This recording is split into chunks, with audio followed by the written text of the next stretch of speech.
சத்தியத்தையும் அறிவீர்கள், சத்தியம் உங்களை விடுதலையாக்கும். ஸ்தோத்திரம். தேவனுடைய வார்த்தைக்கு நேராக நம்முடைய இருதயங்களை நம்ம திருப்பலாம். 1 ராஜாக்களின் புஸ்தகம் 5ஆம் அதிகாரம் 4வது வசனத்தை இந்த மாதத்திலே ஆண்டவர் நமக்கு தந்திருக்கிறார். 1 ராஜாக்களின் புஸ்தகம் 5ஆம் அதிகாரம் 4வது வசனம். எல்லாரும் சேர்ந்து வாசிக்கலாம். ஆனாலும் இப்பொழுதோ என் தேவனாகிய கர்த்தர் எங்கும் எனக்கு இளைப்பாறுதலை தந்தார், விரோதியும் இல்லை, இடையூறும் இல்லை. மறுபடி சொல்லுங்க. ஆனாலும் இப்பொழுதோ என் தேவனாகிய கர்த்தர் எங்கும் எனக்கு இளைப்பாறுதலை தந்தார், விரோதியும் இல்லை, இடையூறும் இல்லை. சொல்லுகிறவர் யார்? சாலமோன். சொல்லுங்க, சொல்லுகிறவர் யார்? சாலமோன். ஆனால் இந்த இளைப்பாறுதலுக்கும் இவருக்கும் எந்த சம்பந்தமும் இல்லை. இவர் இளைப்பாறுதலை மாத்திரமே அனுபவிக்கிறாரே தவிர இந்த இளைப்பாறுதலுக்காக இவர் ஏதாயிலும் பிரயாசப்பட்டாரானா இல்லை. ஆண்டவருக்கு ஸ்தோத்திரம். ஏன்னு கேட்டா அவர் சொல்ற வார்த்தை என்ன? எங்கும் இப்போது என்ன கிடையாது, எனக்கு விரோதிகள் இல்லை, இடையூறும் இல்லை. இவர் யுத்தம் பண்ணி சுற்றிலும் இருக்கிற எல்லா எதிரிகளையும் ஜெயித்து விரோதிகள் இல்லாமல் இவர் ஆக்கினாரா என்றால் இல்லை. 40 ஆண்டு காலத்தில் ஒரு நாள் கூட பட்டயத்தை எடுத்துக்கொண்டு யுத்தத்திற்கு போகவே இல்லை. ஆண்டவருக்கு ஸ்தோத்திரம். நான் சொல்ல போற விஷயத்தை கொஞ்சம் கவனமாக கவனிங்க. போகவே இல்லை. அப்படியானால் இவர் சுற்றிலும் எனக்கு யார் இல்லைங்கிறாரு, விரோதிகளே இல்லை என்கிறார். அப்படியானால் என்ன காரணம்? ஸ்தோத்திரம். இந்த இளைப்பாறுதல் யாரால் வந்தது? இந்த இளைப்பாறுதலுக்கு சாலமோனுக்கு என்ன சம்பந்தம்? இளைப்பாறுதல் கிடைப்பதற்கு சாலமோன் ஏதாவது பிரயாசப்பட்டாரா, கடினமாய் உழைத்தாரா என்றால் இல்லை. ஸ்தோத்திரம். அதே போலதான் சாலமோன் இடத்துல இன்னைக்கு நம்மை வைத்து நான் பேச போகிறேன். ஆண்டவருக்கு ஸ்தோத்திரம். கவனிங்க. இந்த இளைப்பாறுதலுக்காக நீங்களும் நானும் ஏதாவது ரொம்ப பிரயாசப்பட்டோமா என்றால் இல்லை. நமக்கு கிடைக்கிற இளைப்பாறுதல் என்றால் ஸ்தோத்திரம். ஏன்னா இளைப்பாறுதல் என்று நான் சொல்லும்போது எது இளைப்பாறுதல் என்று நமக்கு தெரியணும். இளைப்பாறுதல் என்பது என்ன? சரீர பிரகாரமான ஒரு இளைப்பாறுதல் என்பது கொஞ்சம் உஷ்ணத்தில் நின்று வேலை பார்த்தால், வெயிலில் நின்று வேலை பார்த்தால், வயல்களிலே ரொம்ப ஹார்ட் ஒர்க் பண்ணுற தேவனுடைய பிள்ளைகள் வெயிலில் நின்று வேலை பார்க்கும்போது சரீரம் களைத்து ஒரு இளைப்பாறுதலை தேடும். தானாகவே அந்த சரீரம் என்ன பண்ணும்? ஒரு இளைப்பாறுதலை தேடும். வண்டி ஓட்டுகிறவர்கள், இரவில் வெகு நேரம் கார் டிரைவிங் பண்ணுறவங்க, லாரி ஓட்டுகிறவர்கள், அந்த சரீரம் இளைப்பாறுதலை தேடும். அந்த கண்களுக்கு ஒரு இளைப்பாறுதலை தேடும். ஆண்டவருக்கு ஸ்தோத்திரம். நீங்கள் இளைப்பாறுதல் கொடுக்கணும், அந்த சரீரத்துக்கு ஒரு இளைப்பாறுதல் கொடுக்கணும். கொஞ்சம் நேரம் போய் கொஞ்சம் இந்த ஒரு நிழலில் உட்கார்ந்தால் அந்த சரீரத்துக்கு என்ன கிடைக்கும்? கொஞ்சம் இளைப்பாறுதல் கிடைக்கும். ஆண்டவருக்கு ஸ்தோத்திரம். அந்த டிரைவர் கொஞ்ச நேரம் வண்டியை ஓரமாய் நிப்பாட்டி அதை நிறுத்தி விட்டு அவர் கொஞ்சம் ரெஸ்ட் எடுத்தார்னா, அப்படியே கொஞ்சம் கண்ணை மூடினா கண்களுக்கு கொஞ்சம் ரெஸ்ட் கிடைக்கும் பாருங்க. ஆண்டவருக்கு ஸ்தோத்திரம். ஆனால் இங்கே சாலமோன் சொல்லுகிறது இந்த ரெஸ்ட் இல்லை, இந்த சரீரத்தில் வருகிற இளைப்பாறுதல் அல்ல. ஏனென்றால் இந்த சரீரத்தில் வருகிற இளைப்பாறுதல் தானாகவே கிடைக்கும். ஒரு நிழல்ல போய் உட்கார்ந்தா கிடைக்கும், கொஞ்ச நேரம் படுத்த ரெஸ்ட் எடுத்தா கிடைக்கும், நம்முடைய வீடுகளில் போய் தூங்கினால் கிடைக்கும். அப்போ இந்த ரெஸ்ட் அல்ல சொல்லுகிறது. எந்த ரெஸ்ட்டை சொல்லுகிறார்? தன் ஆத்துமாவில் கிடைக்கிற இளைப்பாறுதலை சொல்லுகிறார். ஆமென். ஸ்தோத்திரம். நம்ம இந்த நான் ஸ்தோத்திரம் இதை பின்னால் உங்களுக்கு விளக்குறேன். இந்த இளைப்பாறுதல் என்பதற்கு ஒரு வசனத்தை வாசித்து விட்டு நான் பிறகு சொல்கிறேன். இப்போ மத்திய எழுதின சுவிசேஷம் 11ஆம் அதிகாரம் 28, 29 வசனங்கள் நம்ம எல்லாருக்கும் தெரியும். எல்லாருக்கும் ரொம்ப பரிச்சயமான வசனம். மத்திய எழுதின சுவிசேஷம் 11ஆம் அதிகாரம் 28, 29 வசனம் நம்ம எல்லாருக்கும் தெரியும். வருத்தப்பட்டு பாரம் சுமக்கிறவர்களே, நீங்கள் எல்லாரும் என்னிடத்தில் வாருங்கள், நான் உங்களுக்கு இளைப்பாறுதல் தருவேன். நான் 1ஆம் தேதி சொன்னேன், இந்த 28வது வசனத்தோடு கூட இந்த வசனம் என்ன செய்யலை, முடியலை. ஏன்னு கேட்டால் இளைப்பாறுதல் தருவேன் என்றார். ஆனால் என்ன இளைப்பாறுதல் தருவேன் என்று அடுத்த வசனத்தில் தான் சொல்கிறேன். அப்போ இளைப்பாறுதல் தருவேன் என்றார், அது சரீரத்துக்குரிய இளைப்பாறுதலா இல்லை வேறொரு இளைப்பாறுதலை சொல்லுகிறாரா என்று அடுத்த வசனத்தில் ஆண்டவர் தெளிவாய் சொல்லுகிறார். 29வது வசனம் கவனிங்க. நான் சாந்தமும் மனத்தாழ்மையுமாய் இருக்கிறேன், என் நுகத்தை உங்கள் மேல் ஏற்றுக்கொண்டு என்னிடத்தில் கற்றுக்கொள்ளுங்கள், அப்பொழுது உங்கள் ஆத்துமாக்களுக்கு இளைப்பாறுதல் கிடைக்கும். அப்ப எந்த இளைப்பாறுதலை சொல்லுகிறார்? ஆத்துமாக்களுக்கு. சரீர இளைப்பாறுதலை சொல்லல. ஆமா தானே? இது சரீர இளைப்பாறுதலை சொல்லல, ஆத்துமாவின் இளைப்பாறுதலை சொல்லுகிறார். இப்போ இந்த சாலமோனுக்கு வாங்க. இப்போ சாலமோன் என்ன இளைப்பாறுதலை சொல்லுகிறார்? ஆண்டவருக்கு ஸ்தோத்திரம். சரீர இளைப்பாறுதலை சொல்லல, ஆத்துமாவின் இளைப்பாறுதலை சொல்லுகிறார். ஏன்னா அந்த இளைப்பாறுதலை கொடுத்தவர் யார்? கர்த்தர், இல்லையா? அந்த வசனத்தை மறுபடியும் கவனிங்க. 1 ராஜாக்கள் 5ஆம் அதிகாரம் 4வது வசனத்தில் அந்த வசனத்தை மறுபடியும் கவனிங்க. இப்பொழுதோ என் தேவனாகிய கர்த்தர் எங்கும் எனக்கு இளைப்பாறுதலை தந்தார். அல்லேலூயாவா. எங்கும் இளைப்பாறுதலை தந்தார் அப்படின்னா என்ன அர்த்தம்? சரீரத்துக்கு வந்து இளைப்பாறுதல் இல்லை. கிழக்கிலிருந்து செய்தி வந்தாலும் எனக்கு இளைப்பாறுதல், மேற்கிலிருந்து செய்தி வந்தாலும் இளைப்பாறுதல், தெற்கே இருந்து செய்தி வந்தாலும் இளைப்பாறுதல், வடக்கே இருந்து செய்தி வந்தாலும் இளைப்பாறுதல். ஏன் தெரியுமா? 4 புறமும் மற்ற ராஜாக்கள் இருக்கிறாங்க, மற்ற தேசங்கள் ஆளுகிற ராஜாக்கள் இருக்கிறாங்க. திடீரென்று ஒரு செய்தி வரும், அமலேக்கியர் படையெடுத்து வருகிறார்கள், மோவாபியர் படையெடுத்து வருகிறார்கள். இந்த செய்தியை கேட்ட உடனே ராஜாக்களுக்கு என்ன வரும்? ஒரு பெரிய கலக்கமும் ஸ்தோத்திரம் பிரச்சனையும் வரும் பாருங்க. ஏன்னா இவங்க மறுபடியும் என்ன செய்யணும்? இதை கேட்ட உடனே தங்களுடைய இராணுவத்தை ஆயத்தப்படுத்தி யுத்தத்திற்கு கிளம்பணும். ஒருவேளை வெற்றியோ தோல்வியோ கலக்கம் இருக்கும். ஆனால் இப்போ என்ன கிடையாது? எங்கும் இளைப்பாறுதல். அப்படின்னா அமலேக்கியத்தில் இருந்து என்ன கிடையாது? யுத்தம் இல்லை. மோவாபியர் இடத்திலிருந்து யுத்தம் இல்லை. அம்மோன் இடத்திலிருந்து எனக்கு யுத்தம் இல்லை. பெலிஸ்தியர் இடத்திலிருந்து எனக்கு யுத்தம் இல்லை. ஒரு காலத்தில் நீங்க படிச்சீங்கன்னா பெலிஸ்தியர்களோடு கூட எப்பொழுது பார்த்தாலும் என்ன நடக்கும்? யுத்தம் நடந்து கொண்டே இருக்கும். இந்த பெலிஸ்தியர்களின் வீரன் தான் யாரு? கோலியாத். அடிக்கடி யுத்தங்கள் நடந்து கொண்டே இருக்கும். ஆனா இப்பொழுது எங்குமே யுத்தமே இல்லை. இதற்கு என்ன காரணம்? ஆண்டவருக்கு ஸ்தோத்திரம். இதுக்கு என்ன காரணம்? இதற்கு முன்னால இஸ்ரவேல் மக்கள், ஆபிரகாமுடைய சந்ததியார் 430 ஆண்டுகள் எகிப்தில் வாழ்ந்தார்கள். இந்த 430 ஆண்டுகளுக்கும் அவர்களுக்கு என்ன இல்லை? இளைப்பாறுதலே இல்லை. வேதனையிலும் சஞ்சலத்திலும் வாழ்ந்தார்கள். அடிமைத்தனத்தில் இருந்து முறையிட்டு கொண்டிருந்தார்கள். சரி, அங்கிருந்து ஆண்டவர் மோசையின் மூலமாய் அவர்களை விடுதலை செய்தார். 40 ஆண்டுகள் வனாந்தரத்தில் பிரயாணம் பண்ணினார்கள். இந்த 40 ஆண்டுகள் அவர்களுக்கு இளைப்பாறுதல் இல்லை. இளைப்பாறுதல் இல்லை. ஏன்னா இன்னும் ஒரு இடத்துல தங்கி அவர்களால் நிம்மதியாக வாழ முடியவில்லை. இளைப்பாறுதல் இல்லை. கானானுக்குள் வருகிறார்கள். கானானுக்குள் வரும்போது இப்பொழுது மோசையின் காலம் முடிந்து யோசுவாவின் காலம் இருக்கிறது. யோசுவாவின் காலம். இப்ப யோசுவாவின் நாட்களிலே 7 ஆண்டுகள் கடினமான யுத்தம் நடக்கிறது. 31 ராஜாக்கள் இடத்துல கடினமான யுத்தம் நடக்கிறது. இந்த 7 ஆண்டுகள் யுத்தம், இளைப்பாறுதல் இல்லை. தொடர்ந்து இஸ்ரவேல் மக்களுக்கு சுதந்திரத்தை பங்கிட்டு கொடுக்கிறார். அதற்கு பின்பு கொஞ்ச காலம் அவர்களுக்கு இளைப்பாறுதல் இருந்தது. ஆனால் யோசுவாவின் காலத்திற்கு பின்பு மறுபடியும் இவர்கள் பின்மாற்றத்தில் போக ஆரம்பித்தார்கள்.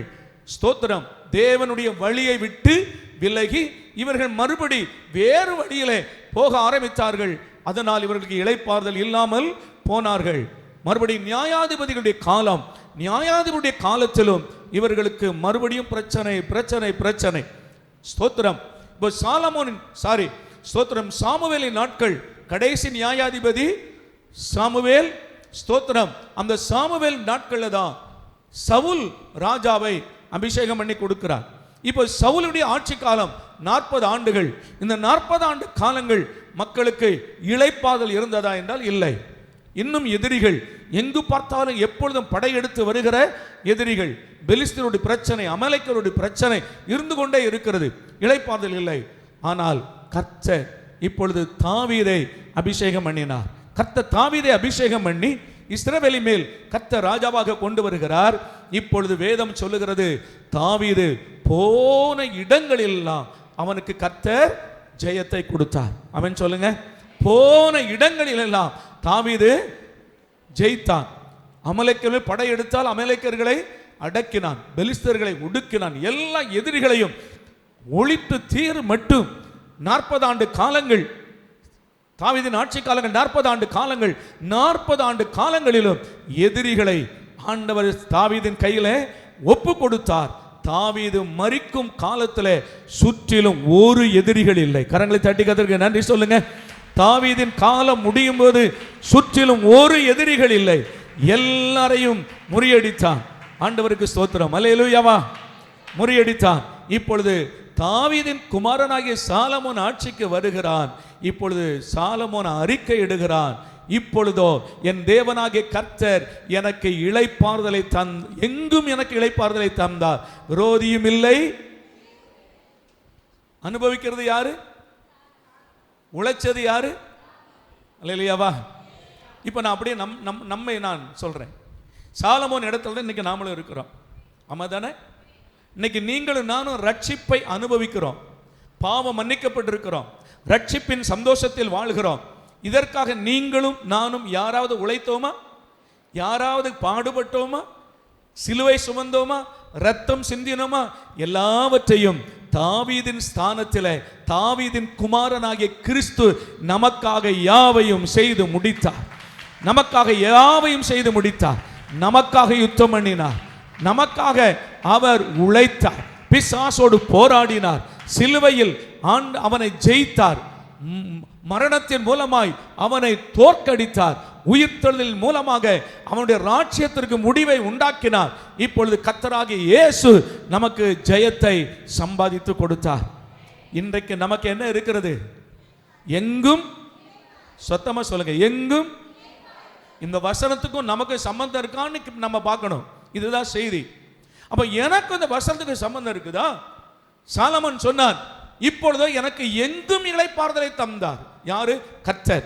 விரோதியும் இல்லை, இடையூறும் இல்லை. ஆனால் எல்லாரும் இதை சொல்ல முடியுமா? இன்னைக்கு ஆண்டவர் எனக்கு என் ஆத்துமாவில் எனக்கு இளைப்பாறுதலை தந்திருக்கிறார். நான் முற்றிலும் இளைப்பாறுகிறேன். படுக்கைக்கு போனால் கண்ணீர் இல்லை, படுக்கைக்கு போனால் நிம்மதியாய் நான் உறங்குகிறேன். ஒரு வேலையை பார்த்தால் எந்த இடையூறும் எனக்கு இல்லை. ஸ்தோத்திரம். சில பிள்ளைகளை பார்த்தீங்கன்னா சமையல் நேரத்தில் மிளகா பொடியை போடுறேன்னு உப்பள்ளி போட்டுருவாங்க. ஸ்தோத்திரம். உப்பை போடுறேன்னு மிளகா பொடியை போடுவாங்க. இந்த ரெண்டையும் தாண்டி மீன் குழம்புல கொண்டு போய் மட்டன் மசாலாவை போடுவாங்க. என்னம்மா இப்படிலாம் பண்ற அப்படின்னு கேட்டா என்ன இருக்கிறது? மனதெல்லாம் வேதனை, மனசெல்லாம் சஞ்சலம். ஸ்தோத்திரம். நிம்மதி இல்லை, ஒரு சமாதானம் இல்லை, ஒரு இளைப்பாறுதல் இல்லை, பிரச்சனை. ஆண்டவருக்கு ஸ்தோத்திரம். ஒருவர் ஸ்தோத்திரம் வேலையிலேருந்து வரார். வேலையிலேருந்து வரும்போது இந்த ஆஃபீஸுக்கு போகும்போது இந்த ஒரு பேக்கில் சாப்பாடு பாத்திரம் எல்லாம் வச்சுருப்பாங்க பாருங்க, ஒரு லஞ்ச் பேக்கெல்லாம் வச்சுருப்பாங்க பாருங்க. அவர் அங்கேருந்து வந்தார். வந்துட்டு அந்த லஞ்சு பேக்கை கொண்டு போய் சோஃபாவில் வச்சுட்டு இவர் போய் ஒரு கீழே ஒரு மூலையில் போய் உட்காந்துருக்கிறார். வீட்டம்மா வந்து கேட்டாங்க, என்னங்க லஞ்சு பாக்ஸை வந்து சோஃபாவில் வச்சுருக்கிறீங்க, நீங்கள் கீழே உட்காந்துருக்கிறீங்க அப்படின்னா, ஐயோ அப்படின்ட்டு எழும்பினார். சொன்னார், ஆஃபீஸில் ஒரே பிரச்சனை, எதை எங்கே வைக்கணும்னு தெரியல. நான் இருக்கிற இடத்துல சோபாவில் இவர் உட்கார வேண்டிய இடத்துல எதை வச்சிருக்கிறாரு? லஞ்சு பேக்கை வச்சுட்டு லஞ்சு பேக்கை வைக்க வேண்டிய இடத்துல இவர் போய் உட்கார்ந்துருக்கிறார். குழப்பம். மனிதன் வாழ்க்கையில் என்ன இல்லையா? சந்தோஷம் இல்லை, ஒரு சமாதானம் இல்லை. இன்னைக்கு எத்தனையோ பிள்ளைகள் இந்த நிலைமையில தான் வாழ்ந்து கொண்டிருக்கிறார்கள். என் அன்பு பிள்ளைகளே, இதற்கெல்லாம் என்ன காரணம்? ஏன் சந்தோஷம் இல்லை? ஏன் வாழ்க்கையில நிம்மதி இல்லை? ஏன் வேதம் சொல்கிற இளைப்பாறுதல் ஏன் இல்லை? ஆண்டவருக்கு ஸ்தோத்திரம். உங்களுக்கு இளைப்பாறுதல் சும்மா வராது. சாலமோன் சொல்றது போல அந்த இளைப்பாறுதல் சுற்றிலும் எனக்கு விரோதிகள் இல்லை, இடையூறும் இது இல்லாமல் இருந்தாதான் நம்முடைய ஆத்மாவில் ஒரு இளைப்பாறுதல் கிடைக்கும். ஆமென். ஸ்தோத்திரம். ஒரு சில காரியங்களை நான் உங்களுக்கு முன்னால் வைக்க போறேன். நான் வேதத்தை ஆராய்ந்து பார்த்தபோது சில வேத வசனங்களை பார்த்தேன். ஏன் மக்களுக்கு இளைப்பாறுதல் இல்லை?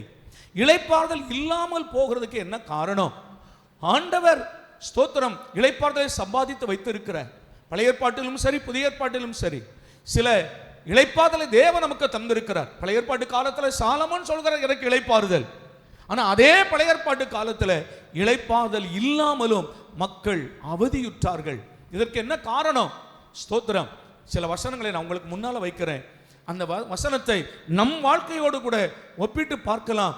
ஒருவேளை என் வாழ்க்கையிலும் அவைகள் இருக்குமானால் என்னுடைய இளைப்பாறுதல் சமாதானம் இல்லாததற்கு இதுதான் காரணம். இதை நான் சரி செய்து கொள்வேனானால் இன்றைக்கு என் வாழ்க்கையில ஒரு நல்ல இளைப்பாறுதலை தேவன் எனக்கு தருவார். ஆமென். ஸ்தோத்திரம். நான் சொல்ல போகிறது இம்மைக்கு மாத்திரம் அல்ல, ஒரு நித்திய இளைப்பாறுதலையும் தேவன் நமக்கு தருவார் என்று தொடர்ந்து இந்த மாதத்தில் நான் உங்களோடு கூட பேசுகிறேன். ஆண்டவருடைய பிள்ளைகள் கவனமாக இந்த செய்தியை கவனிக்கும்படி உங்களை அன்போடு கேட்கிறேன். வாசிக்கலாம். ஏன் எனக்கு இளைப்பாறுதல் இல்லை? ஏன் ஜனங்களுக்கு இளைப்பாறுதல் இல்லாமல் போகிறதுக்கு என்ன காரணம்? அல்லேலூயாவா, ஸ்தோத்திரம். சேர்ல உட்கார்ந்திருக்க பிள்ளைகள் எல்லாரும் கரங்களை உயர்த்தி ஒரு அல்லேலூயா. எரேமியாவின் புஸ்தகம் 6ஆம் அதிகாரம் 16வது வசனம். எரேமியாவின் புஸ்தகம் 6ஆம் அதிகாரம் 16வது வசனத்தை வாசிக்கலாம். இதுதான் பிரச்சனைக்கு தீர்வு. வழிகளிலே நின்று பூர்வ பாதைகள் எவை என்று கேட்டு விசாரித்து நல்ல வழி எங்கே என்று பார்த்து அதிலே நடவுங்கள், அப்பொழுது உங்கள் ஆத்துமாவுக்கு இளைப்பாறுதல் கிடைக்கும் என்று கர்த்தர் சொல்லுகிறார். அல்லேலூயா. இன்னொரு தடவை எல்லாம் சேர்ந்து வாசிக்கலாமா? எல்லாம் சேர்ந்து ஒரு தடவை வாசிக்க. எரேமியாவின் புஸ்தகம் 6ஆம் அதிகாரம் 16வது வசனம். வழிகளிலே நின்று பூர்வ பாதைகள் எவை என்று கேட்டு விசாரித்து நல்ல வழி எங்கே என்று பார்த்து அதிலே நடவுங்கள், அப்பொழுது உங்கள் ஆத்துமாவுக்கு இளைப்பாறுதல் கிடைக்கும் என்று கர்த்தர் சொல்லுகிறார். ஆமென். இப்போ இந்த வார்த்தையின்படி நீ நடப்பாயானால் உன் வாழ்க்கையில் உனக்கு இளைப்பாறுதல் வரும். இந்த வசனத்தை நம்ம கொஞ்சம் ஆராயணும். ஏன்னா அநேகமாக இந்த வசனங்களை நம்ம எல்லாரும் வாசித்திருப்போம், பைபிள் வாசிக்கிற பிள்ளைங்க வாசித்திருப்போம், மேலோட்டமாக வாசித்துட்டு போயிடுவோம். இந்த வசனம் சொல்லுகிற ஆழம் என்ன, இந்த வசனம் எதை பற்றி சொல்லுகிறது அப்படிங்கிறத கொஞ்சம் கவனிங்க.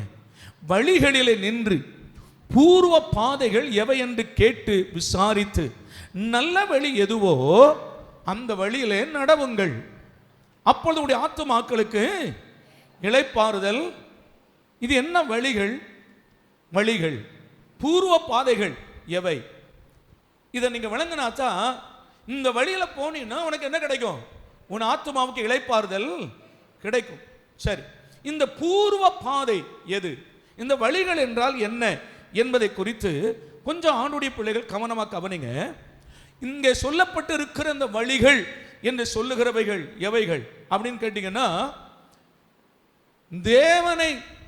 தேவனிடத்தில் போகிற, தேவனிடத்தில் சேருகிற வழியை இது சொல்லுது.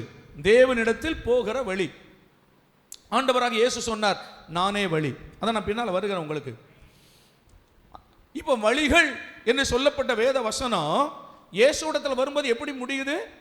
சிங்கள முடியுது, நானே வழி. இப்போ வழிகள் அல்ல, ஆனால் பழைய ஏற்பாட்டு காலத்தில் எப்படி சொல்லுது? வழிகள்.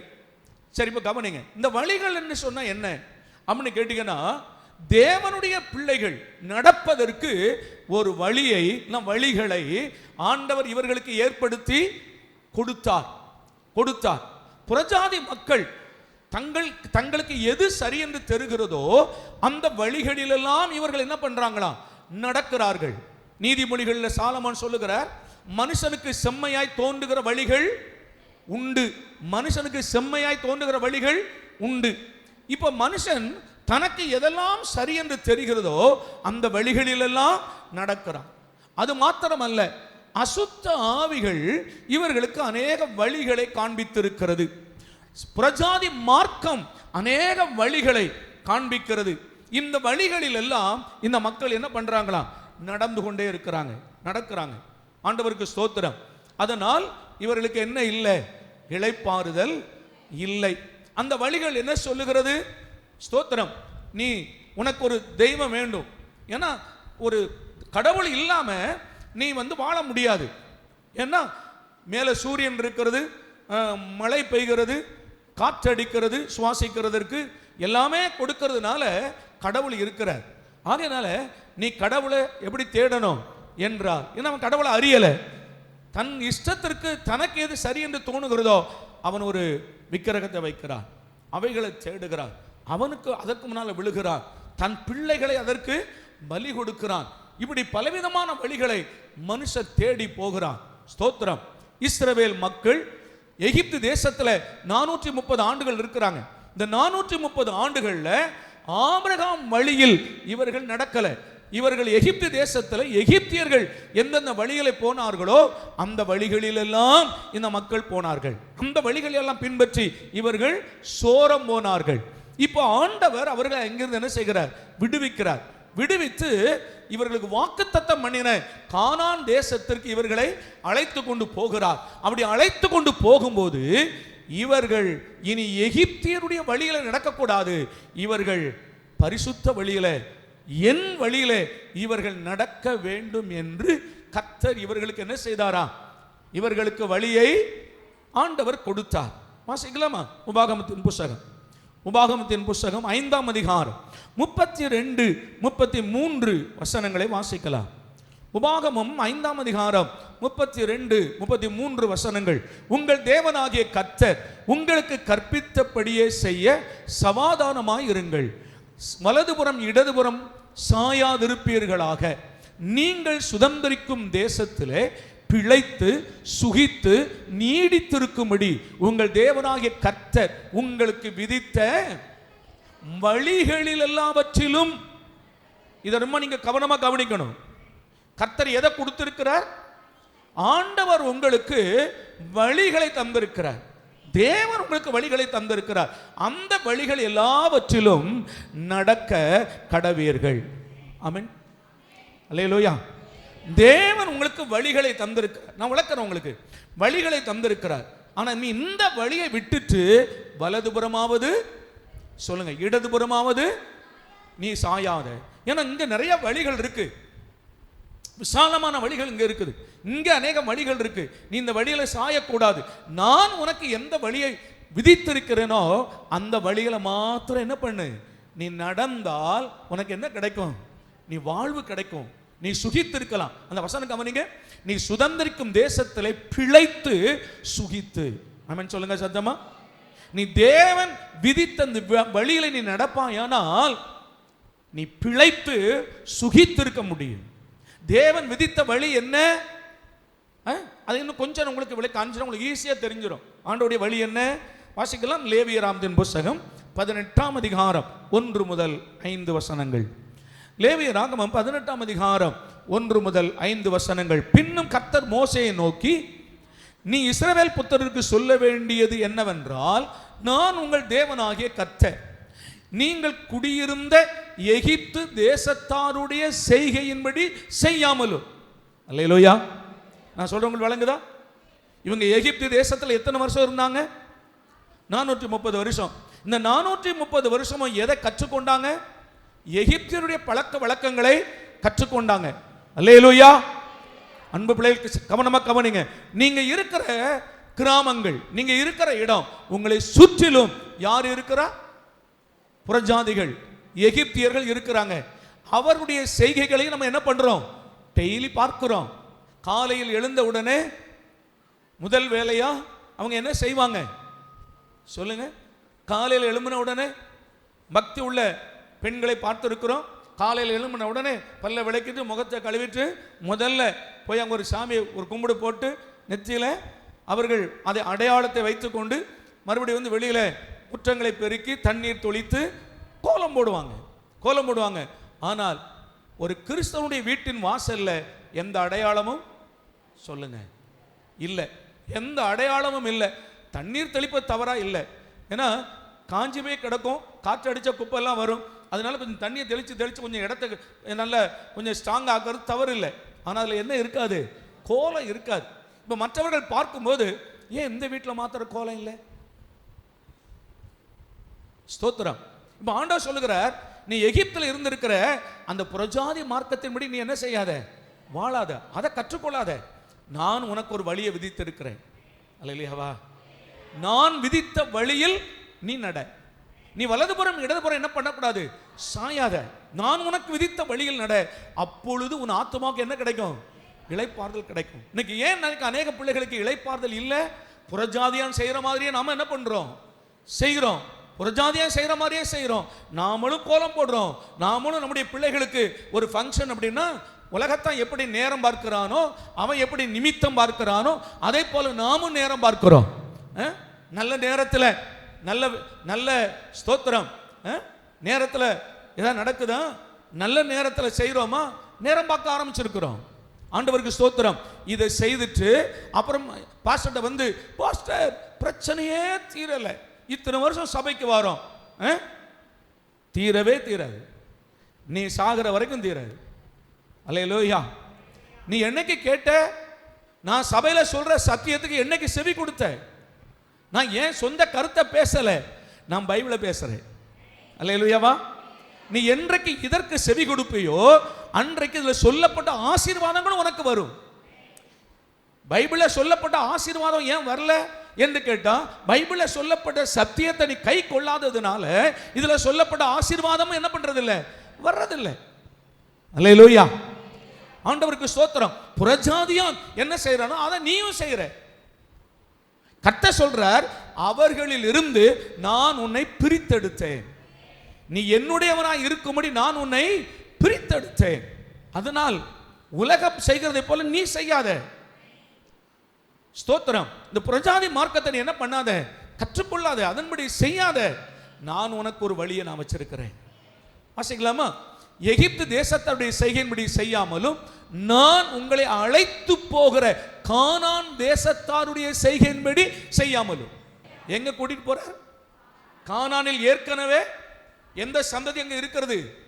காயின் சந்ததி அங்க இருக்கிறது. சாரி, கானானுடைய சந்ததி அங்க இருக்கிறது. சேமுடைய சந்ததி தான் ஆபிரகாமின் சந்ததி. அந்த கானானுக்குள் இருக்கிற சந்ததி 7 ஜாதிகள் உள்ள இருக்கிறாங்க. அந்த 7 கானானின் சந்ததி. நோவாவின் மகனாகிய கானான் இருக்கிறாங்க இல்லையா, அந்த கானானின் சந்ததி தான் இப்போ உள்ள இருக்கிறாங்க. அவர்கள் எல்லாரும் சாபத்திலும் பாவத்திலும் இருக்கிறாங்க, துன்மார்க்கமாய் வாழுகிறார்கள். அவர்கள் விக்கிரக ஆராதனை செய்கிறார்கள். தங்கள் பிள்ளைகளை அக்கினியில சுட்டரிக்கிறாங்க. தங்கள் பிள்ளைகளை தீக்கடக்க பண்ணுகிறார்கள். அநேக தவறை செய்கிறாங்க. பில்லி சூனியம் பார்க்கிறார்கள், நேரம் பார்க்கிறார்கள். அந்த கானானியருடைய செய்கையின்படியும் நீ செய்யாமலும் அவருடைய முறைமைகளின்படி நடவாமலும். அல்லேலூயா. அவர்கள் வெள்ளிக்கிழமை வந்தா, செவ்வாய்க்கிழமை வந்தா என்ன செய்ய மாட்டோம் சொல்லுங்க? நான்வெஜ் சாப்பிட மாட்டோம். இது அவங்க முறை. ஏன்னா வெள்ளிக்கிழமை செவ்வாய்க்கிழமை மட்டும்தான் சாமி வருவார். மற்ற நாட்களில் சாமி எல்லாம் மலைக்கு போயிடுவார். ஆகையினால வெள்ளிக்கிழமை செவ்வாய்க்கிழமை மாத்திரம் மீன் வீட்டில் என்ன வைக்கக்கூடாது, நான்வெஜ் வைக்கக்கூடாது, மட்டன் மீன் வைக்கக்கூடாது, சாமிக்கு கோபம் வந்துடும். மற்ற நாள் வைக்க, இது அவர்கள் முறை. நீ என்ன பண்ற? அவர்கள் முறைமையை நீ கை கொள்ளாத. அவங்க முறை வேற, அதை பற்றி நமக்கு கவலையே இல்லை. அல்லேலூயாவா. ஏன் அவர்கள் என்ன நினைக்கிறாங்க, சாப்பிடுகிற அந்த ஆகாரம் தான் உன்னை தீட்டுப்படுத்துகிறதுன்னு நினைக்கிறாங்க. வெள்ளிக்கிழமை செவ்வாய்க்கிழமையில தீட்டுப்படும், சாப்பிட்டா நான்வெஜ் சாப்பிட்டா தீட்டுப்பட்டுரும் நினைக்கிறாங்க. அதனால் திங்கள் கிழமையே அவர்கள் அப்படிப்பட்ட பாத்திரங்களை வெளியே ஒதுக்கிடுறாங்க. ஸ்தோத்திரம். அவருடைய மனசு நினைக்குது, வீட்டுக்குள்ள என்ன இல்லை, தீட்டு பாத்திரம் இல்லை. 40 நாள் மலைக்கு போகும்போது மாத்திரம் என்ன செய்யறான், மதுபானம் குடிக்க மாட்டான். 40 நாள் மாத்திரம். இது அவருடைய முறைமைகள் இல்லையாவா? ஆனால் கர்த்தர் என்ன சொல்லுகிறார், நீ உலகத்தில் உயிரோடு இருக்கிற சகல நாள். இவர்களுக்கு வெள்ளிக்கிழமை செவ்வாய்க்கிழமை மட்டும்தான் சாமி வரும். ஆனால் கர்த்தர் என்ன சொல்றார், நீ உலகத்தில் உயிரோடு இருக்கிற சகல நாளும் நான் உன்னோடு கூட இருக்கிறேன், உன்னை விட்டு விலகுவதும் இல்லை, உன்னை கைவிடுவதும், நான் உன் கூடவே இருக்கிறேன். அல்லேலூயாவா. நான் உன் கூடவே இருக்கிறேன். திங்கள் கிழமை உன் கூட இருக்கிறேன், செவ்வாய்க்கிழமை உன் கூட இருக்கிறேன், புதன்கிழமை உன் கூட இருக்கிறேன். ஆமென் சொல்லுங்க. வியாழக்கிழமை உன் கூட இருக்கிறேன், வெள்ளிக்கிழமை உன் கூட இருக்கிறேன், சனிக்கிழமை உன் கூட இருக்கிறேன், ஞாயிற்றுக்கிழமை உன் கூட இருக்கிறேன், மறுபடியும் திங்கள் கிழமை உன் கூட இருக்கிறேன். அல்லேலூயா. நான் உன்னை விட்டு விலகுவதே இல்லை. ஆகையினால இதை சாப்பிடுகிறதுனால நீ தீட்டுப்படுகிறது இல்லை. என் அப்பா சொல்ற, நீ சாப்பிடுறதுனால நீ தீட்டுப்படுகிறது இல்லை. ஏன் தீட்டுப்பட மாட்டா தெரியுமா? இங்க சாப்பிட்டா இங்க போயிடும். இது தீட்டுப்படுத்தாது. ஆமென் சொல்லுங்க சத்தமா. அல்லேலூயாவா. தீட்டுப்படுத்தாது. ஆனா எது தெரியுமா தீட்டுப்படுத்தும்?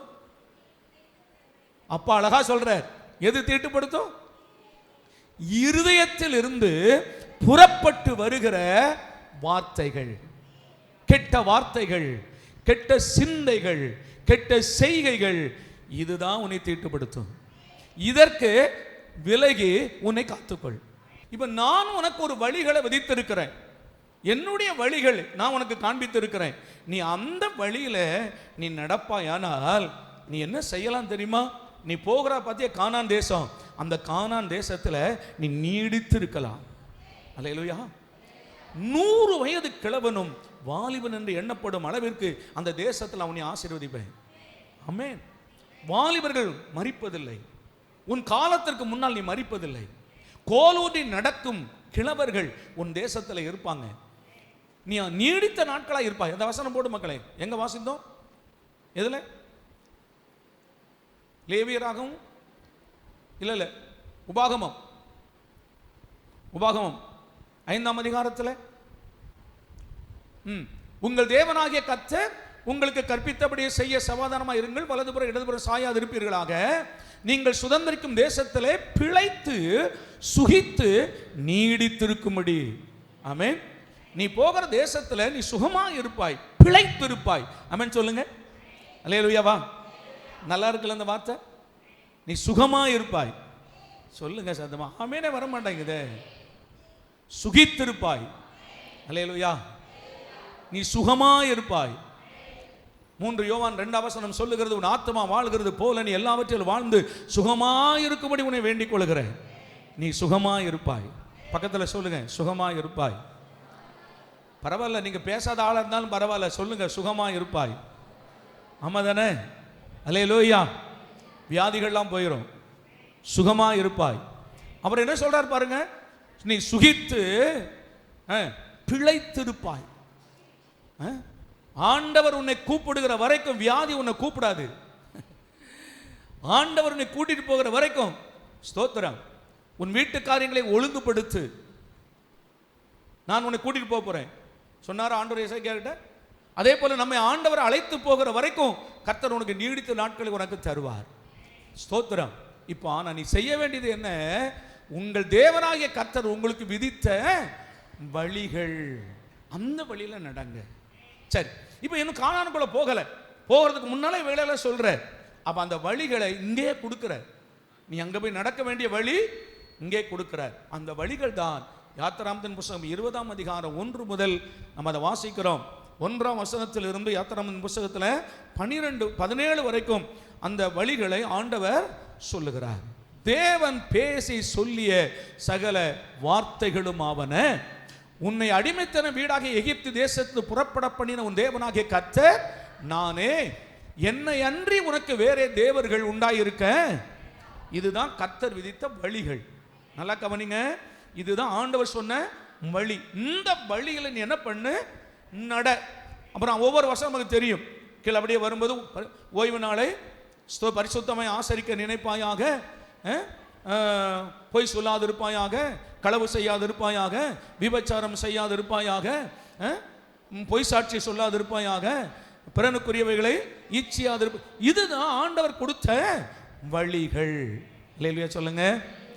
ஏன் இந்த வழிகள் நீ சொல்லுது என்றால், தேவனை பற்றி போகிற ஆவிக்குரிய வழிகள் ஒன்று, குடும்ப வழிகள் ஒன்று, தேசத்தில் போகிற இப்படிதான் ஒரு தேசம் இருக்கணும், சட்ட திட்டங்கள் இப்படி இருக்கணும், அதற்குரிய வழிகள், இப்படி பல வழிகளை ஆண்டவர் கொடுத்தார். ஆனால் தேவனுடைய வழிகள். ஆமென். இந்த வழியில நீ நடந்தால் உனக்கு என்ன இருக்கும்?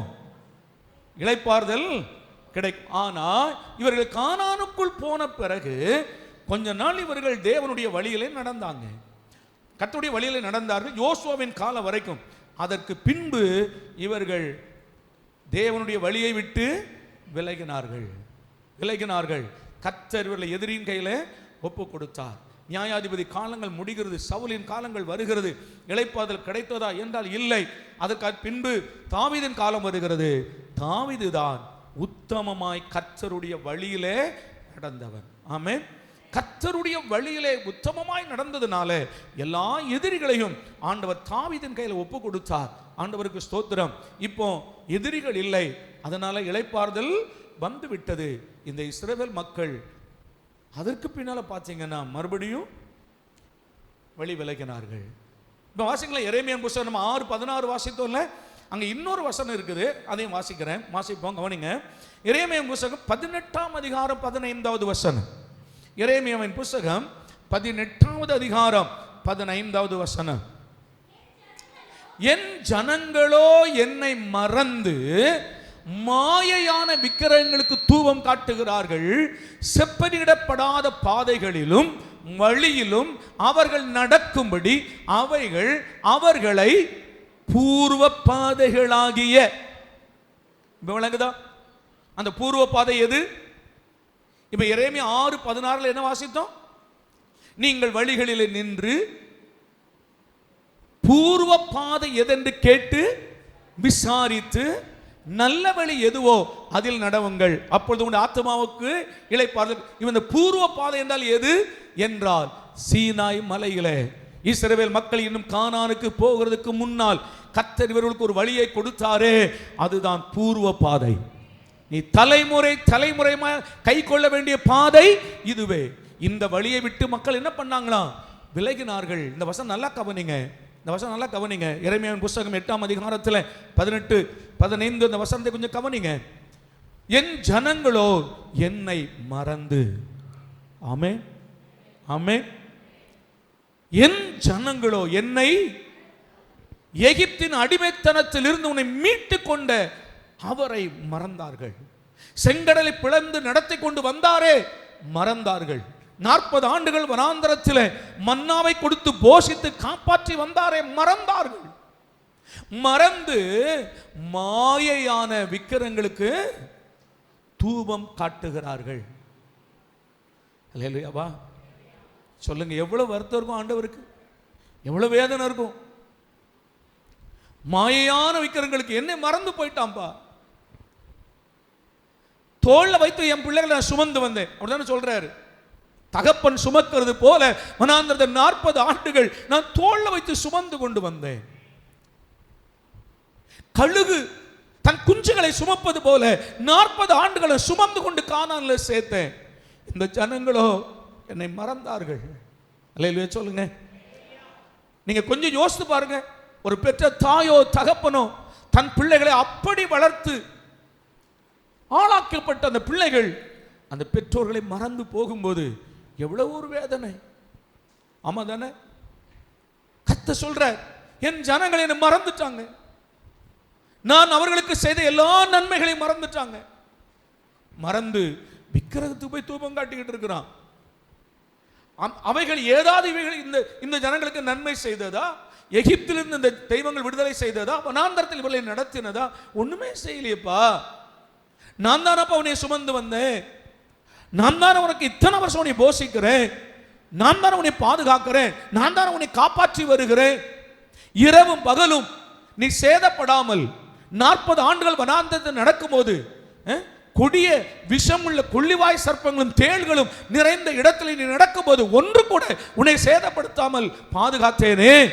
இஸ்ரவேலை காக்கிறவர் உறங்குவதும் இல்லை தூங்குவதும் இல்லை என்று எழுதியிருக்கிறபடி உன்னை நான் பாதுகாத்தேனே.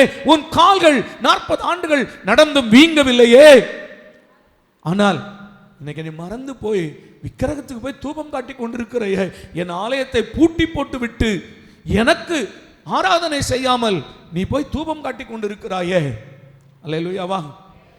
கர்த்தருடைய பிள்ளையே, உன்னை ரட்சித்த என்னை மறந்து. இன்னைக்கு சில பிள்ளைகளை பார்த்தீங்கன்னா அவர்கள் திருவிருந்து ஆராதனைக்கு மட்டும்தான் வருவாங்க. ஆண்டவருக்கு ஸ்தோத்திரம். ஒருவேளை உங்களுடைய சூழ்நிலைமைகள் அப்படி இருந்தா நான் ஸ்தோத்திரம், அதை நான் அப்படி உங்களை வருத்தப்படுத்த நான் சொல்லலை. ஆனால் கர்த்தர் எதிர்பார்க்கிறார், என் பிள்ளைகள் ஒவ்வொரு வாரமும் வந்து அவருடைய சன்னிதானத்தில் அவருடைய சமூகத்தில் வந்து ஆராதிக்க வேண்டும் என்று தெய்வம் எதிர்பார்க்கிறார். அல்லேலூயா. என் ஜனங்கள் எங்கே என்று கேட்கிற தேவ சத்தம் உண்டு.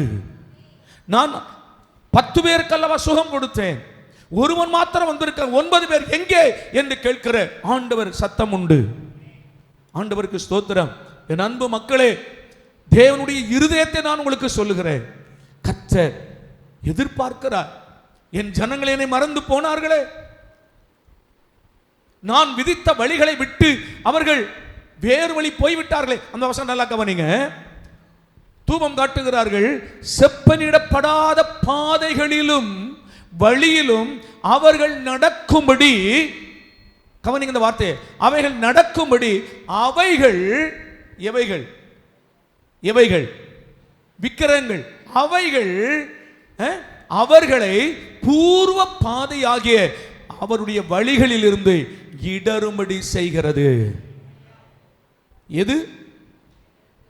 விக்கிரகங்கள் பூர்வ பாதையில் இருந்து அவர்களை இடரும்படி செய்கிறது.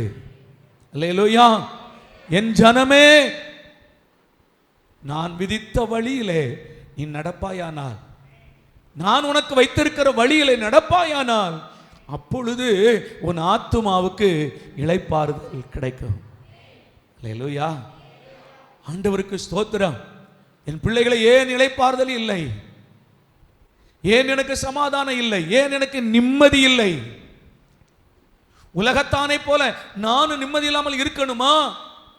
உலகத்தானுக்கு நமக்கு வித்தியாசம் இல்லையா? நீங்களும் நான் ஆராதிக்கிற தேவன் ஜீவன் உள்ள தேவன் ஆயிற்றே. அவரே மெய்யான தேவன். அவர் சொல்கிறார், நான் உனக்கு சமாதானத்தை வைத்து போகிறேன் என்று சொன்னாரே. நான் உனக்கு நித்திய இளைப்பாறுதலை தருவேன் என்று சொன்னாரே. ஏன் எனக்கு இளைப்பாறுதல் இல்லை? ஏன் எனக்கு சமாதானம் இல்லை? ஏன் எனக்கு வேதனை? ஏன் எனக்கு கண்ணீர்? காரணம் என்ன? நீ நடக்கிற பாதைகள், நீ போகிற வழிகள். மகனே, மகளே, இன்றைக்கு உன் வழிகளை நீ சீர்படுத்திக் கொள்வாயானால், என் அன்பு வாலிப பிள்ளைகளே, நீ தேவனுடைய பிள்ளை. உலகத்தாருடைய வழியில் போகாத. ஆமென். உலகத்தாருடைய வழியில் போகாத. ஸ்தோத்திரம்.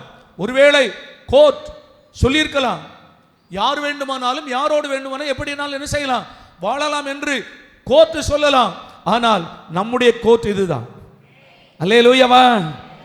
உலகத்தில் எந்த கோர்ட் என்ன சொன்னாலும் சரி, உலக கோர்ட் சொல்லுது, ஒரு புருஷன் இன்னொரு மனைவியோடு இன்னொரு பெண்ணோடு வாழ விரும்பினால், இரண்டு பேரும் சம்மதித்தால், இவனுக்கு ஏற்கனவே திருமணமாகி குழந்தைகள் இருந்தாலும் பரவாயில்ல, அவள் இருவரும் சம்மதித்தால் என்ன பண்ணலாம்? வாழலாம். கோர்ட் ஆர்டர் போட்டிருக்குங்க, வாழலாம். இன்னைக்கு அதை வைத்துக்கொண்டு இன்னைக்கு அநேக தங்கள் வாழ்க்கையை கெடுத்து கொண்டு வாழ்கிற ஆட்கள் இருக்கிறாங்க. ஸ்தோத்திரம். ஆணும் ஆணும் விரும்பினால் என்ன செய்யலாம்? கோமா செக்ஸ் பண்ணி கொள்ளலாம். பெண்களும் பெண்களும் செய்து கொள்ளலாம். உலகம் சொல்லலாம். ஆனால் நீயும் நான் வைத்திருக்கிற பரிசுத்த வேதம் நமக்கு அந்த வழியை காண்பிக்கவில்லை. இந்த வேதம் அந்த வழியை காண்பிக்கவில்லை. வாலிப பிள்ளைகளே, இஷ்டத்திற்கு எப்படி வேணாலும் வாழலாம் என்று உலகம் சொல்லலாம். ஆனால் உன் தேவன் உனக்கு காண்பித்த வழி அது அல்ல. கர்த்தர் உனக்கு காண்பித்திருக்கிற வழி, உன் வாலிப பிராயத்தில் உன் சிருஷ்டிகரை நினை, கர்த்தரை நினைத்து வாழு. அதுதான் கர்த்தர் உனக்கு வச்சிருக்கிற வழி. தேவன் விதித்த வழியில நட. உன் ஆத்துமாவுக்கு என்ன கிடைக்கும்? இளைப்பாறுதல் கிடைக்கும். திருமணமான பிறகு நீ எப்படி இருப்ப?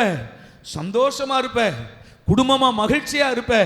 இல்லைன்னா 4 மாதங்கள் கூட நீ சரியா வாழாமல் சண்டை போட்டு பிரச்சனை பண்ணி, நீ அங்க போய் சாகு, நான் இங்க போய் சாகுறேன் என்ற நிலை உனக்கு வராதபடி நான் கர்த்தருடைய வழியை நான் உனக்கு போதிக்கிறேன்.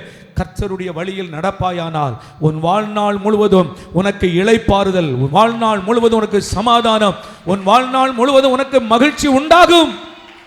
அல்லேலூயா. உன் வாழ்நாள் முழுவதும். ஸ்தோத்திரம். சாலமோன் சொல்லுகிறார், கர்த்தர் எனக்கு எங்கும் இளைப்பாறுதலை கட்டளையிட்டார், எனக்கு விரோதியும் இல்லை, இடையூறும் இல்லை. ஆமென். அதுக்கு காரணம் என்ன? என் தகப்பனாகிய தாவீது சுற்றிலும் இருந்த எதிரிகளை எல்லாம் அவர் முறியடித்து விட்டார். நான் சொல்கிறேன், இன்னைக்கு நீங்களும் நானும் அதே இளைப்பாறுதல்ல வாழணும். காரணம், தாவீது ஜெயித்ததை விட கர்த்தராகிய இயேசு சாத்தானை முற்றிலுமாய் முறியடித்து நமக்காக ஜெயம் கொடுத்திருக்கிறார். ஆமென். யோவான் எழுதின சுவிசேஷம் 14ஆம் அதிகாரத்தில் சொல்லுகிறார், நான் உலகத்தை ஜெயித்தேன். அல்லேலூயாவா. கொலோசையில் சொல்லுகிறார், சிலுவையிலே அவர் ஜெயம் கொண்டார், சிலுவையிலே ஜெயித்தார். ஆண்டவருக்கு ஸ்தோத்திரம். என் அன்பு பிள்ளைகளே, கர்த்தராகிய இயேசுவின் வழியிலே நடங்கள். இது ஒரு துவக்கம் தான். ஏன்னா இது பழைய ஏற்பாட்டில் சொல்லப்பட்ட வழிகள். ஆனால் புதிய ஏற்பாட்டுக்கு வரும்போது ஆண்டவர் சொல்ற, நானே வழி. ஆமென். ஒருவன் என் வழியில் நடந்தார் அவன் ஒரு காலம் இடறுவதில்லை. ஆமா தானே? அப்படிதான் ஆண்டவர் சொல்றார், ஒருவன் என் வழியில் நடந்தால் ஒரு காலம். நீங்க பழைய ஏற்பாட்டு காலத்தில் பார்த்த பல வழிகள் அல்ல. ஆவிக்குரிய வழிகள் உண்டு, குடும்ப வழிகள் உண்டு, சமுதாய வழிகள் ஒன்று, இப்படி பல வழிகளை கர்த்தர் கொடுத்தார். ஆனா புதிய ஏற்பாட்டு காலத்தில் ஒரே வழிதான். அந்த வழியை தான் நான் வருங்காலங்களில் தொடர்ந்து நான் உங்களுக்கு போதிக்கிறேன். ஆண்டவருடைய பிள்ளைகள் கவனமா இந்த செய்தியை கேளுங்க. உங்கள் ஆத்துமாக்களுக்கு இளைப்பாறுதல் கிடைக்கும். ஆமென். எத்தனை பேர் கர்த்தர் எனக்கு விதித்த வழியில நான் நடப்பேன்? உலகம் காண்பிக்கிற விக்கிரங்கள் காண்பிக்கிற வழி என் வழி அல்ல, தேவன் எனக்கு காண்பிக்கிற வழியில நான் நடப்பேன் என்று சொல்ற பிள்ளைங்க எத்தனை பேர்? சத்தமா எழுப்பி நிற்கலாமா? எல்லா பிள்ளைகளும் வலதுகாரம் உயர்த்தி கேட்ட சத்தியத்தை நீங்கள் மனதில் கொண்டு வந்து ஒரு விஷயம் நீங்கள் உங்களை ஆராய்ந்து பாருங்க. இந்த நேரத்தில் என் வலதுகாரம் உயர்த்தி இருக்கிற நேரத்தில் என் ஆத்துமாவில் கலக்கம் இருக்கா? இப்போ நான் கண்ணை மூடினா என் தேவனுடைய நித்திய இளைப்பாறுதலுக்கு நான் போயிடுவேன்.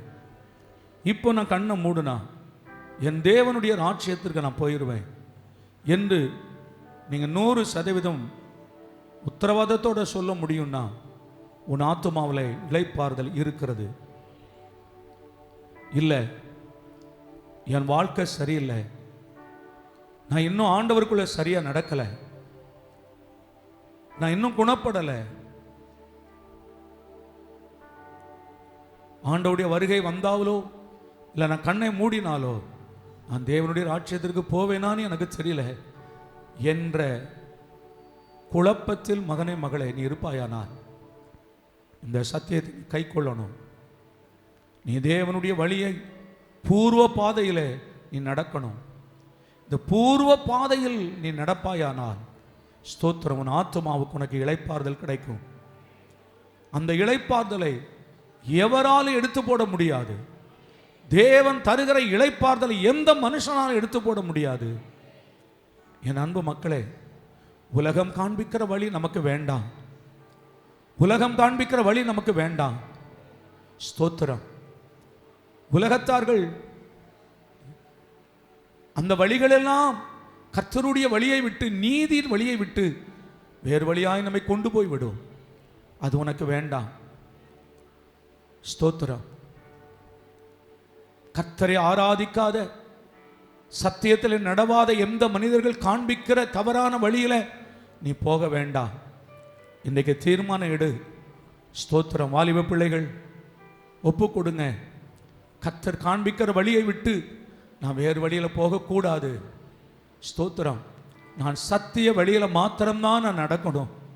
அப்பொழுதுதான் என் ஆத்துமாவுக்கு, என் வாழ்க்கைக்கு எனக்கு இளைப்பாறுதல் கிடைக்கும். ஒப்பு கொடு மகனே மகளே. ஸ்தோத்திரம். எல்லா பிள்ளைகளும் கரம் உயர்த்தி, ஆண்டவரே உம்முடைய வழியில நடப்பம்பா, இயேசுவே என் வழி, நானே வழி என்று சொன்னீங்கப்பா, நான் ஆண்டவரே உங்க வழியில நடக்கணும். ஆண்டவரே ஒப்பு கொடுக்கிறப்பா. என் குடும்பத்துக்கு இளைப்பாறுதலை தாரும், என் ஆத்துமாவில் இளைப்பாறுதலை தாரும். ஒப்பு கொடு மகனே மகளே. உனக்கா ஜெபிக்கிறேன். கர்த்தர் உன்னை ஆசீர்வதிப்பாராக. கர்த்தர் உன் இருதயத்தில் இருக்கிற எல்லா இளைப்பையும் கர்த்தர் எடுத்து போடுவாராக. சஞ்சலத்தை நீக்குவாராக. இப்பொழுதே உன் இருதயத்தில் ஒரு சமாதானத்தை கட்டளையிடுவாராக. உன் இருதயத்தில் ஒரு சமாதானத்தை தருவாராக. இளைப்பாறுதலை தருவாராக. இயேசுவின் நாமத்தினாலே சஞ்சலமும் தவிப்பும் ஓடி போகும். சஞ்சலமும் தவிப்பும் ஓடி போகும். இயேசுவின் நாமத்தினாலே ஒரு இளைப்பாறுதல், ஒரு சமாதானம் இந்த பிள்ளைகளுக்குள் உண்டாகட்டும் என்று ஜெபிக்கிறேன். ஒப்பு கொடுத்த ஒவ்வொரு இருதயங்களிலும் ஒரு சமாதானம் உண்டாவதாக. ஆசீர்வதியும், நடத்தும். கர்த்தராகிய இயேசுவின் நாமத்தில் பிதாவே, ஆமென். அல்லேலூயா.